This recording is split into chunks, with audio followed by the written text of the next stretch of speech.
আমাদের দেশ সহ সারা বিশ্বে বান্দার হক ক্ষুণ্ণ করাটা অনেক আছে, আমাদের দেশে অনেক বেশি আছে। তো এই বান্দার হক নষ্ট করা সব থেকে বড় অন্যায়। হাদিস শরীফে এসেছে, নবী করিম সাল্লাল্লাহু আলাইহি ওয়াসাল্লামের স্পষ্ট হাদিস আছে যে এই যারা বান্দার হক নষ্ট করবে তারা অনেক আমল নামা নিয়েও কিয়ামতের দিন ক্ষতিগ্রস্ত হয়ে জাহান্নামে চলে যাবেন। অর্থাৎ অনেক দান খয়রাত, অনেক নফল নামাজ, অনেক নফল যাকাত, অনেক নফল দান, সব কিছু নিয়ে সে ব্যক্তি জাহান্নামে যাবে। তার কারণ হচ্ছে সে ব্যক্তি বান্দার হক নষ্ট করেছে, অন্যের অধিকার নষ্ট করেছে। আর বান্দার হক নষ্ট করাটা অনেক বৃহৎ একটা ব্যাপার।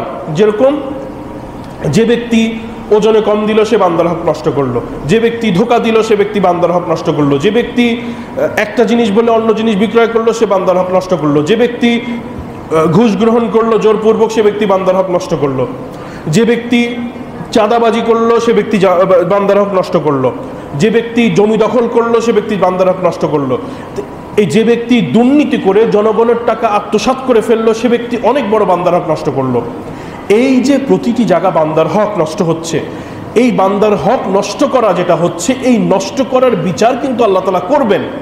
ওই যে ক্ষুদ্রতি ক্ষুদ্র পরিমাণ প্রতিটি আমলের তিনি বিচার করবেন। আর সুবিচার বা ন্যায় বিচার, আল্লাহ তাআলা ন্যায় বিচারক, তিনি ন্যায় বিচার করবেন। সুতরাং এরকম কোনো সুযোগ নেই যে তিনি একজনের পক্ষপাতিত্ব করে তার আরেক বান্দাকে তিনি ক্ষতিগ্রস্ত করবেন। নাউযুবিল্লাহ, এটা কখনোই সম্ভব নয়। যেটা আল্লাহ রাসূল সাল্লাল্লাহু আলাইহি ওয়াসাল্লাম হাদিস শরীফে বারবার করে সাবধান করেছেন।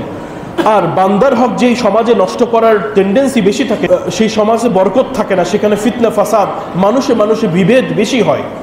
তো এই জন্য এই বান্দার হকের ব্যাপারে আমাদের সতর্ক হওয়া দরকার। আল্লাহ রাব্বুল আলামিন কোরআনুল কারীম বলছেন, ওয়ালা তাকুলু আমওয়ালাকুম বাইনাকুম বিল বাতিল, তোমরা একে অপরের সম্পদ অন্যায়ভাবে ভক্ষণ করো না। তো এই জন্য আমাদেরকে এই যে সম্পদের হক অন্যায়ভাবে যে ভক্ষণ করার বিষয়টা, এই বিষয়টা থেকে বিরত থাকতে হবে। আমাদের দেশে দুঃখজনকভাবে একটা কষ্টের কথা হচ্ছে যে আমাদের দেশে কেন জানি রাজনৈতিক পরিমণ্ডলের ভেতরে, রাজনীতির সাথে জড়িত ভাইদের ভেতরে এই জিনিসগুলা খুব সহজভাবে দেখা হয়। তো আসুন না আমরা একটু পরিবর্তন করে ফেলি। আলহামদুলিল্লাহ, আল্লাহ তাআলা আমাদের পরিবর্তনের সুযোগ দিয়েছেন। তা আমরা এই পরিবর্তনটা করে ফেলি। আমরা এই যে হত্যা, খুন, চাঁদাবাজি, অন্যায়ভাবে দখল করা, অন্যের সম্পদ দখল করা, ডাকাতি করা, ছিনতাই করা, এগুলোকে প্রশ্রয় না দেই। কারণ এগুলো তো মানুষের রাজনীতি করার জন্য প্রয়োজন পড়ে না। রাজনীতি তো শুধু বাংলাদেশে হয় না, রাজনীতি পৃথিবীর অনেক দেশে আছে। বাংলাদেশে যেই ধারার রাজনীতি বলতে আধুনিক যেই বিভিন্ন ধারার রাজনীতি হচ্ছে, এগুলো তো শুধু বাংলাদেশে নয়, পৃথিবীর অন্যান্য দেশেও আছে। তো সব জায়গাতে তো এইরকম খুন, চাঁদাবাজি এবং হত্যা করেই রাজনীতি করতে হয় এরকম বিষয় নেই। তো এখন আমাদের কি করার আছে? আমরা যারা সাধারণ মানুষ, আমরা যারা মৌলানা সাহেব, মৌলভী সাহেব, আমি তো মুখ দিয়ে বলা ছাড়া আমার কি করার আছে? আসুন না আমরা সকলে একটু সচেতন হই যে আমরা যদি কোনো রাজনৈতিক অঙ্গনের সাথে জড়িত থাকি তাহলে সেখানে আমরা অন্তত পক্ষে তাদেরকে কথাগুলো পৌঁছাই যে আমরা এই হত্যার রাজনীতি চাই না, আমরা খুনের রাজনীতি চাই না, আমরা চাঁদাবাজির রাজনীতি চাই না, আমাদের দেশটা এই জায়গাতে থাকুক আমরা এটা চাই না।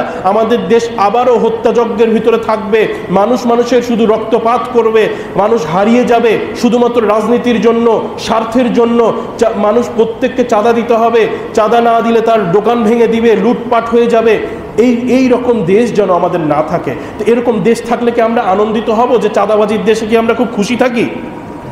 দেশে হত্যাকাণ্ড যদি অরাজকতা থাকে আমরা কি খুব আনন্দে থাকি না। তো আমাদের কারোরই স্বার্থ নেই যে আমরা চাঁদাবাজি থাকুক, আর খুন ঘুষ থাকুক, এগুলো তো আমরা মারামারি হোক, এতে তো মাথা ফাটুক, এতে আমাদের কারোরই কল্যাণ নেই। তো তাহলে আমরা কি করতে পারি? আমরা আল্লাহ ও তার রসুলের পথে আমরা আগাতে পারি।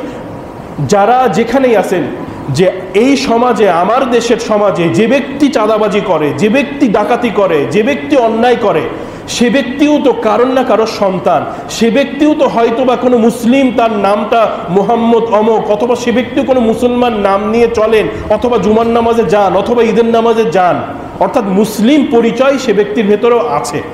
যদি নাও থেকে থাকে সে তো আমাদেরই এই দেশের কারণ না কারোর সন্তান। তাহলে তার কাছে কি আমরা দাওয়াতটা পৌঁছাবো না? তাকে কি আমি কল্যাণের পথে আসতে বলবো না? নাকি বিষয়টা এরকম যে সে ব্যক্তি ভুল পথে চলে গিয়েছে বলে তাকে আমরা আর কখনোই সঠিক পথে আসতে বলবো না? অবশ্যই আমরা তাকেও সঠিক পথে আসতে বলবো। সম্মানিত হাদিরিন, আমরা যেটা বলতে চাচ্ছি যে আসুন না ভাই, আমরা আমর বিল মারুফ ও নাহি আনিল মুনকার এই কাজটাতে এগিয়ে যাই। আমরা মানুষকে কল্যাণের পথে দাওয়াত দিই, এই সমাজটা যেন, এই দেশটা যেন একটা কল্যাণময় দেশে পরিণত হয়।